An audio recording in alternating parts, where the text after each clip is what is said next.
হরে রাম হরে হরে। ওম ঈশ্বরায় নমঃ। ওম সর্বেশ্বরায় নমঃ।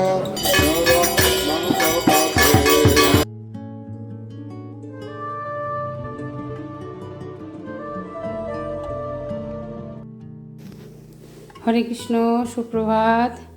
আশা করি আপনারা সকলেই ভালো আছেন। লাইফ অ্যারাউন্ড কৃষ্ণ আরেকটি নতুন ভিডিওতে আপনাদের সকলকে স্বাগত। আজ খুব সকাল সকাল উঠে ভগবানের রান্না শুরু করে দিয়েছি, কেননা আমি একটু আজকে বৈষ্ণব সেবায় যাব।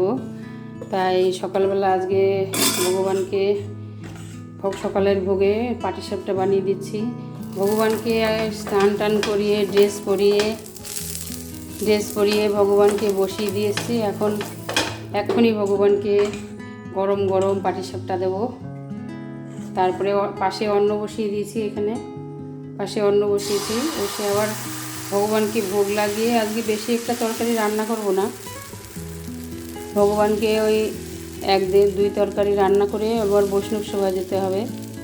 আমাদের এখানে একটু দূরে একটা বৈষ্ণব সেবা আছে, সেখানে আবার প্রোগ্রাম আছে আমার আজকে। সেখানে আবার কীর্তন করতে যেতে হবে। প্রভুরা ধরেছে, এখন যেতে হবে আমাকে, কিছু করার নেই। তাই এক বৈষ্ণবের বাড়িতে, সেই বাড়িতে প্রোগ্রাম আজকে, সেই প্রোগ্রামে যাব। তাই সকাল সকাল উঠেছি। ভগবানকে কালকে আমার বড় মেয়ে এই নারকেলগুলো কুড়িয়ে দিয়েছে, আমি আবার রাত্রেবেলা জাল দিয়ে রেখে দিয়েছি। কারণ আবার এই মাঠে আবার বুধবার দিন 56 ভোগ দিতে যেতে হবে। তাই একবারেই পড়ে উঠতে পারবো না, তাই একটু একটু করে এগিয়ে রাখছি। এখন একটুখানি নারকেলটা কুড়িয়ে এগিয়ে রাখছি, পরে আবার যেন তাড়াতাড়ি করে আমি পিঠে বানাতে পারবো। আগের দিন মঙ্গলবার দিন রাতে পিঠে বানাবো, মঙ্গলবার দিন রাতে পিঠে বানিয়ে বুধবার দিন 56 ভোগ রান্না করব সবাই মিলে। আবার সবাই মিলে 56 ভোগ রান্না করে সেই ভোগ আবার নিয়ে প্যাকিং করে নিয়ে গিয়ে আবার সেই মাঠে নিয়ে যাব, রানাঘাটের মাঠে নিয়ে যাব, যেখানে আমার ভগবান মাসির বাড়িতে আছে, সেখানে নিয়ে যাব। ভগবান বাড়িতেও ভোগ দেবো, আবার ওখানেও নিয়ে যাব। তাই সব ওই নারকেলটা কুড়িয়ে রেখেছি ওই কারণে, যে নারকেলটা এর মধ্যে এখনও সম্পূর্ণভাবে হয়নি, আর একটু জাল দিতে হবে। ওর মধ্যে একটু মাখা সন্দেশ দিতে হবে, মাখা সন্দেশ দিলে টেস্ট হবে। দুধ দিয়েছি, তবু মাখো মাখো টাইপটা হয়নি। তারপরে এখন একটু মাখা সন্দেশ দিলে আরও টেস্ট হবে। ওর মধ্যে মাখা সন্দেশ দিয়ে জাল দেবো। আজকে ওর বাবাকে বলবো মাখা সন্দেশ নিয়ে আসতে। রথের মধ্যে অত মিষ্টি ভালো পাওয়া যায় না, সব বিক্রি হয়ে যায় রথের জন্যে। তাই এখন ভগবানের জন্য আপাতত হয়ে গেছে। আপাতত দুটো দিয়ে ভগবানকে ভোগ লাগাবো, তারপরে এসে আবার এখানে এতগুলো আছে, আবার বাকিটা করব। অন্যটা আমার মনে হয়ে গেছে, এসে আবার সবজি বানাবো। সকালে টিফিন করার পরে তারপরে তাড়াহুড়ো করে রান্না করে নিয়েছি। 2-3 তরকারি করেছি, বেশি একটা করতে পারিনি। তারপরে ভগবানের ভোগ লাগিয়ে এখন আবার বৈষ্ণব সেবায় যাব আরামঘাটায়। আমাদের থেকে বেশি দূর না, আমাদের বাড়ি থেকে টোটোতে করে যাব। টোটোতে করে মাতাজির ছেলে আমি সবাই মিলে যাব। তাই তাড়াতাড়ি করে ভোগ দিয়ে দিলাম, এখনই বেরোবো। আমার দুপুরের সেবা পুজো হয়ে গেছে, রান্না হয়ে গেছে, ভোগ লাগিয়ে ভগবানকে শয়ন দিয়ে, তাই আমি এখন বেরিয়েছি। দুপুরবেলা আমার ছোটো মেয়ে ফল টল দিয়ে আবার ভোগ দিয়ে দেবে। ও আর আসলো না আমার সাথে, ও কোথাও যেতে চায় না, বড় হয়ে গেছে। তাই এখন আমি বৈষ্ণব সেবায় যাচ্ছি। আমার সাথে আছে মাতাজি এবং মাতাজির ছেলে, ওনারা ভক্তিপথে নতুন এসছে। তাই এখন সব জায়গায় আমি সাথে করে নিয়ে যাই, না নিয়ে গেলে তো শিখতে পারবে না। ওনার বাড়িতে এসে আমার খুবই ভালো লাগলো। এত সুন্দর সুন্দর গাছ, মনটা ভরে যাচ্ছিল দেখে। গ্রামের ভিতরে একটু গ্রামের ভিতরে বাড়িটা, কিন্তু যেমনি ফুলের গাছ তেমনি ফলের গাছ, মানে যেদিকে তাকাবেন সেদিকেই শুধু সবুজ আর সবুজ, মানে চারিদিকে শুধু ফল টলের গাছ। আমাদের ওখান থেকে আমাদের আশেপাশে যত ভক্তরা ছিল সব ভক্তরা এসেছিলেন, আমার পরিচিত সব। আমি এই ফার্স্ট টাইম এই ড্রাগন গাছ দেখলাম। এই যে ড্রাগন ফল দেখেছি বাজারে, কিন্তু গাছ কোনো দিন দেখিনি। এই প্রথম দেখলাম ড্রাগন গাছ। এদের অনেক ড্রাগন গাছ, পরপর গাছ ভর্তি, আর গাছ ভরা শুধু ফল আর ফল। এই প্রথমবার আমি দেখলাম, এর আগে কোনো দিন দেখিনি এই গাছ। আর যে বৈষ্ণব সেবাটা আজকে হচ্ছে তার একটা বিশেষ কারণ আছে। কিছুদিন পর এই প্রভুর ছেলের বিয়ে হবে। এই অনুষ্ঠানটা হচ্ছে ওনার ছেলে এবং ছেলের বউয়ের আজকে মনে হয় রেজিস্ট্রি অনুষ্ঠান। রেজিস্ট্রি হবে বা হয়েছে কিনা ঠিক বলতে পারবো না। আজকে রেজিস্ট্রি অনুষ্ঠান উপলক্ষে এই অনুষ্ঠানটা আয়োজন করেছে প্রভুরা। আর এই উদ্দেশ্যে বৈষ্ণব সেবার আয়োজন করেছে। সব বৈষ্ণবদের আশীর্বাদ নিয়ে ওনারা নতুন জীবন শুরু করবেন। এবং আজকে স্পেশালভাবে ভগবান নৃসিংহদেবের চরণে ফুল তুলসী দেবেন, দিয়ে এই অনুষ্ঠানটা ওনাদের নতুন জীবন শুরু করবেন। हरिदास ठाकुर की प्रेम से कहो श्री कृष्ण चैतन्य प्रभु नित्यानंद श्री अद्वैत गदाधर शिवासादि गौर भक्तवृंद की राधा कृष्ण गोविंद श्याम कुंड राधा कुंड गिरि गोवर्धन हरे हरे हरे राम राम राम हरे हरे हरे कृष्ण कृष्ण कृष्ण हरे हरे राम राम राम हरे हरे हरे कृष्ण कृष्ण कृष्ण हरे हरे हरे राम हरे हरे हरे कृष्ण कृष्ण कृष्ण हरे हरे हरे राम राम राम हरे हरे हरे कृष्ण कृष्ण कृष्ण हरे हरे हरे राम।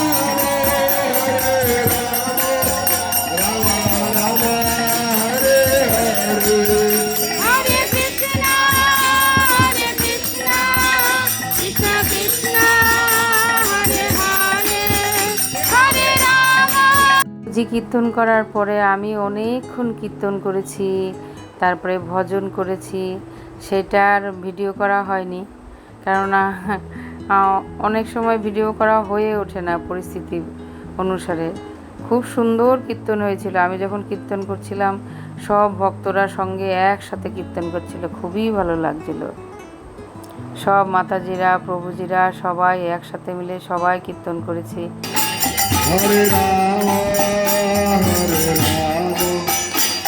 राम राम हरे हरे नरं चैव नरोत्तमं देवीं सरस्वतीं व्यासं देवीं सरस्वती व्यासं ततो जय मुदिरये ततो जयमुदीरये नष्ट प्रायेषु अभद्रेषु नष्टो प्रायेषु अभद्रेषु नित्यं भागवत सेवया नित्यं भागवत भागवतीरुत्तम श्लोकी भागवतेरुत्तम श्लोके भक्तिर्भवति नैष्ठिकी भक्तिर्भवति नैष्ठिकी मुखं करोति वाचालं पंगुलंघयति गिरिं यत्कृपातमहं वन्दे परमानंद माधवं श्री चैतन्येश्वरं श्री गुरु दिनतारिणं ओम तत्सत्।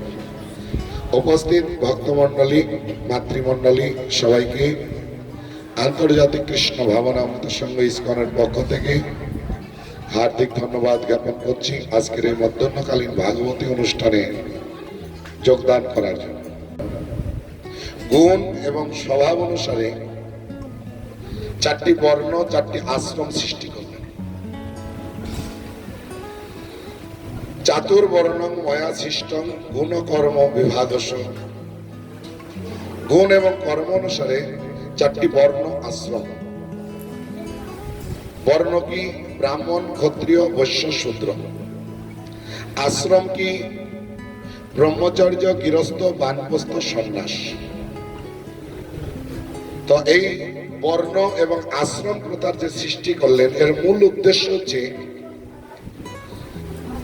মানুষ তার স্বভাব অনুসারে যে বর্ণ যে আশ্রমেই থাক, যাতে সেই বর্ণ এবং আশ্রমে থেকে সে ভগবত ভক্তি অনুশীলন করে এই জড়বন্ধন থেকে মুক্ত হতে পারে।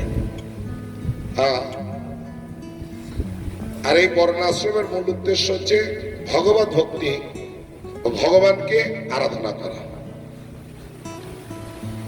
তাই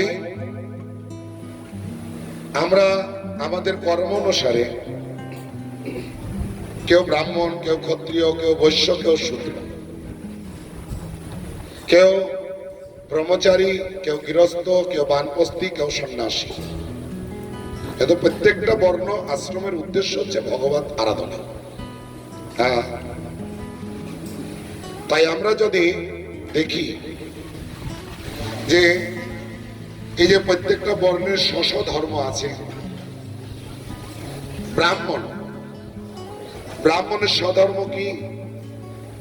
যজন, যাজন, পঠন, পাঠন, দান, প্রতিগ্রহ এ সঠিকভাবে পালন করলেন। ক্ষত্রিয়ের স্বধর্ম কি? দেশ রক্ষা, প্রজা পালন, শত্রু দমন, এগুলি হচ্ছে ক্ষত্রিয়ের স্বধর্ম। সঠিকভাবে তিনি পালন করলেন। বৈশ্য তার স্বধর্ম কি? কৃষিকাজ, গোরক্ষা, ব্যবসা বাণিজ্য, সঠিকভাবে তার ধর্ম পালন করলেন। শূদ্র তার ধর্ম কি? এই তিনটা বর্ণের সেবা করা, সঠিকভাবে তিনি পালন করলেন। ব্রহ্মচারী তার ধর্ম কি? গুরুর নির্দেশে বেদ অধ্যয়ন করা, ইন্দ্রিয় সংযম করা, গুরুর জন্য ভিক্ষা করে গুরুকে অর্পণ করা, গুরুর নির্দেশে তার জীবনযাত্রাকে নির্বাহ করা, সঠিকভাবে সে পালন করলেন। গৃহস্থ তার স্বধর্ম কি? তার স্ত্রী, সন্তান, সন্ততিদেরকে ভরণ পোষণ দিয়ে সঠিকভাবে তাদের মানুষ করে তোলা, সঠিকভাবে পালন করলেন। এবং বানপ্রস্থ সন্ন্যাসী তাদের যে স্বধর্ম সঠিকভাবে পালন করলেন, কিন্তু কৃষ্ণ ভক্তি করলেন না। তাহলে কি হবে? যেমন দেখবেন অনেক গৃহস্থ আমরা দেখেছি যে আমি সঠিকভাবে আমার ধর্ম পালন করি, আমার স্ত্রী, পুত্র, পরিবারকে আমি ঠিকভাবে লালন পালন করে তাদের দেখাশোনা করে আমি মানুষ করি। গর্ব করে না অনেকেই? হ্যাঁ কি না? তো করলেন, কিন্তু কৃষ্ণ ভক্তি অনুশীলন করলেন না। কি হবে?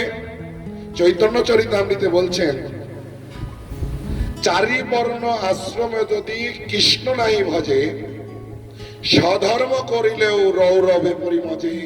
কোথায় যাবেন?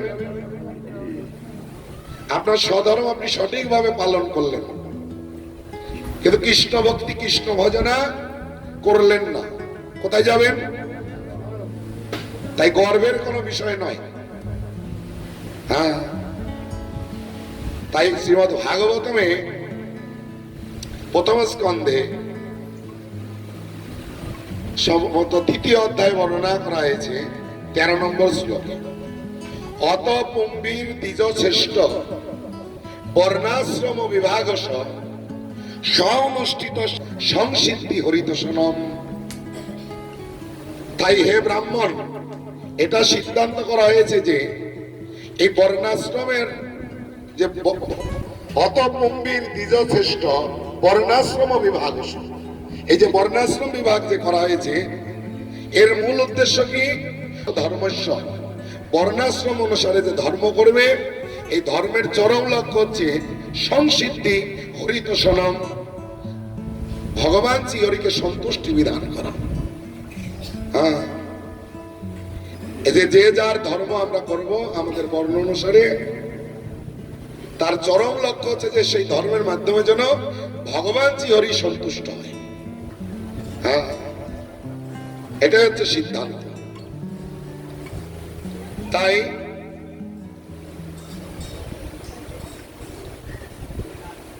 আমরা দেখতে পাই এই যে আমরা ব্রাহ্মণ, ক্ষত্রিয়, বৈশ্য, শূদ্র তাদের স্বধর্মের কথা আলোচনা করলাম সংক্ষিপ্ত।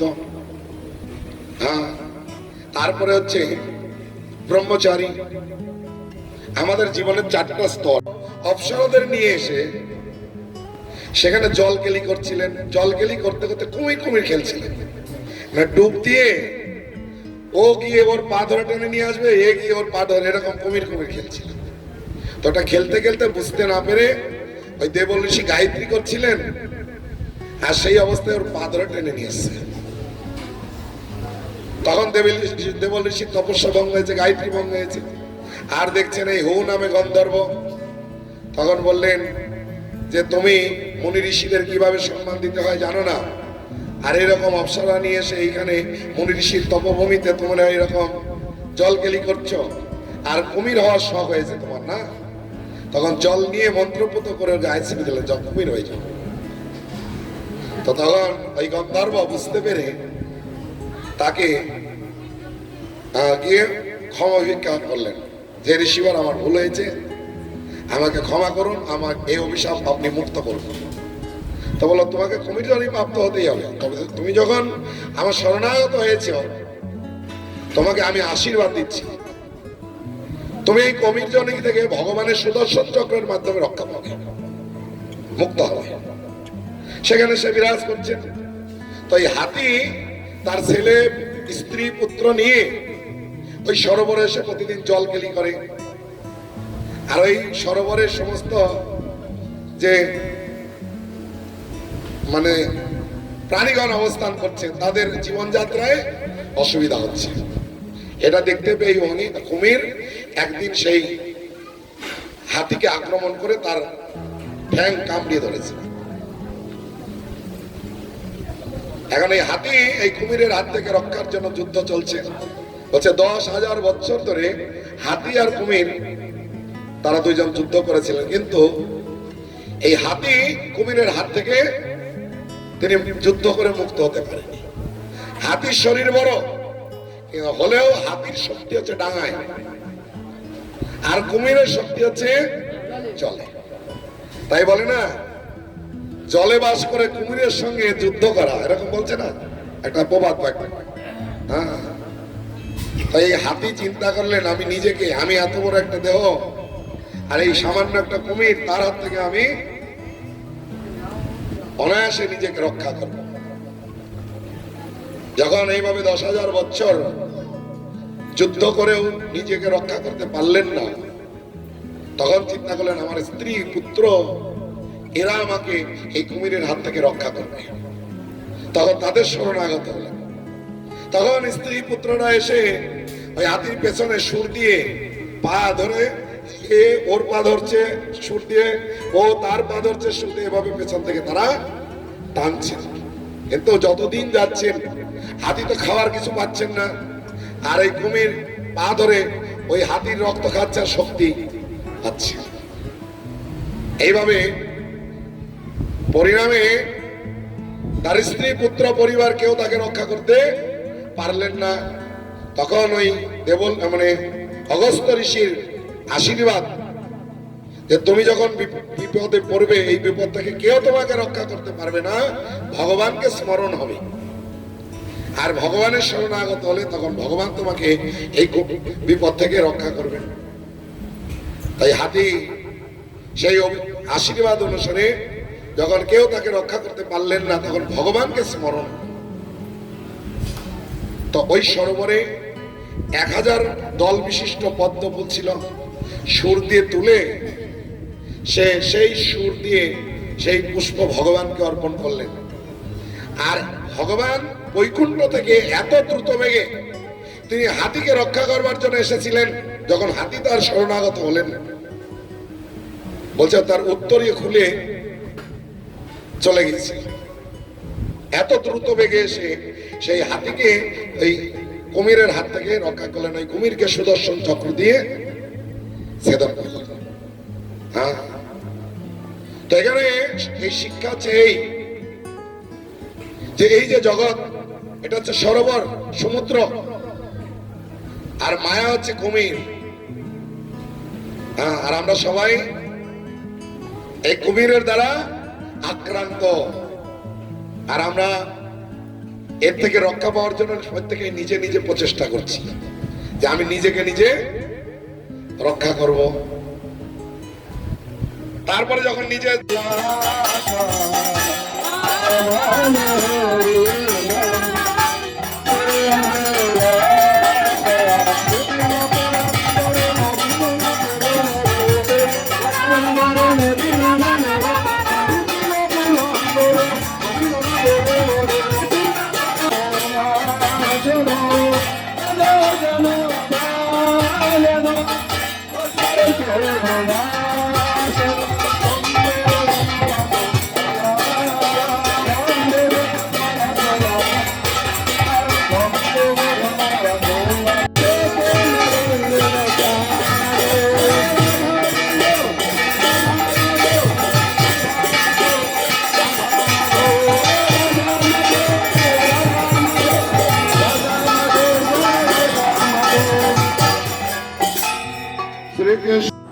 এখন এখানে ভোগারতি, তারপরে নৃসিংহ আরতি সব কীর্তন হয়ে গেছে।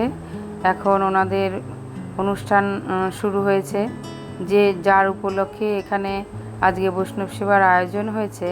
সেই জন্য এই যে আজকে ওনার ছেলের এবং রেজিস্ট্রি হয়েছে, ওনাদের দিয়ে আজকে নৃসিংহদেবের চরণে ফুল তুলসী দেব অর্পণ করবেন, তাই সেই অনুষ্ঠান শুরু হয়েছে।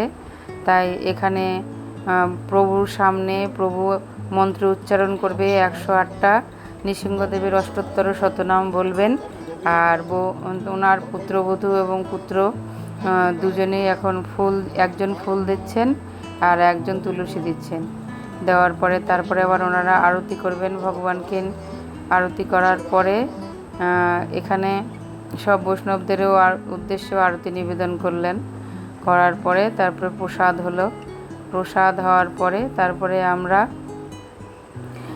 অনুষ্ঠানটা খুবই সুন্দর হয়েছে। প্রসাদ হওয়ার পরে আমরা সবাই বাড়ি চলে এসেছি, কিন্তু খুব সুন্দর সুন্দরও প্রসাদের ব্যবস্থাও করেছিল এবং অনেক ভক্তের আয়োজন হয়েছিল। অনেক ভক্তরা এখানে প্রসাদ পেয়েছে এবং অনুষ্ঠানটা খুবই সুন্দর হয়েছে। কত দূর দূরান্ত থেকে সব ভক্তরা এসেছিলেন। আমার পরিচিত বহু দূর দূরান্ত থেকে সব ভক্তরা এসেছিলেন। খুবই ভালো হয়েছে এবং খুব সুন্দর সুন্দর প্রসাদের ব্যবস্থা করেছিলেন ওনারা। একদম মনে হচ্ছে যেন বিয়ে বাড়ির খাবার সব। এবং যারা রান্না করেছিলেন প্রভুজিরা, তাদের হাতের রান্না অতুলনীয়, খুবই ভালো, খুবই সুন্দর রান্না হয়েছিল। এবং প্রসাদ পাওয়ার পরে আমরা সবাই একসাথে সবাই মিলে টোটোতে করে বাড়ি চলে আসলাম। আমার ভিডিওটা আপাতত এই পর্যন্ত এবং আমরা খুব আনন্দ করলাম ভক্তর সঙ্গে। আগামী আর একটা ভিডিওতে আপনাদের সাথে দেখা হবে। ততক্ষণ আপনারা ভালো থাকবেন, সুস্থ থাকবেন। হরে কৃষ্ণা, হরি বল।